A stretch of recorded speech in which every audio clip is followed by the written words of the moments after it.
This is a review of the JISULIFE, I'm not sure if I pronounced that properly, handheld fan.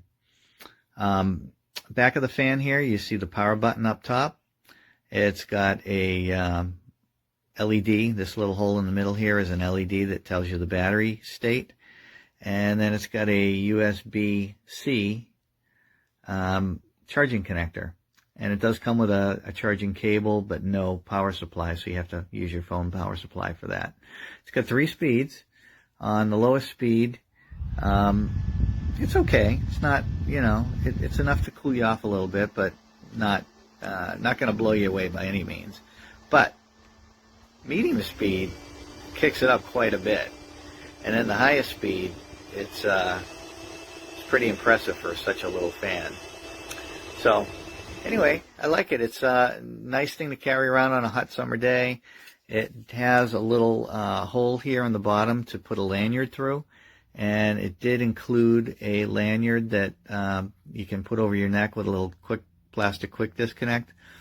Unfortunately, it was broken, so I can't use it, but if that worked, that would be pretty cool. You could just hang it around your neck when you're not using it, and you can disconnect it by just squeezing the plastic and pulling it apart.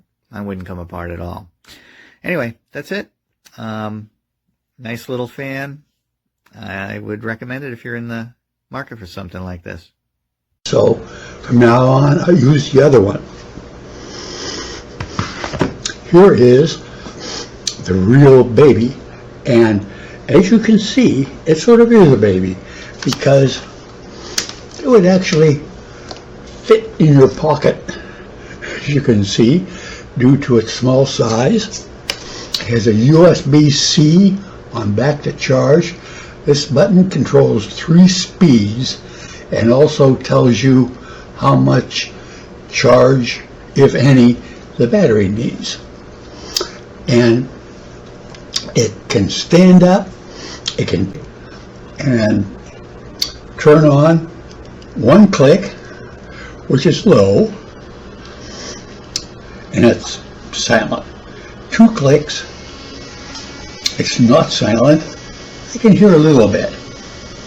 And 3 clicks, it brings it up to the very low. I have not tested that. So check it out.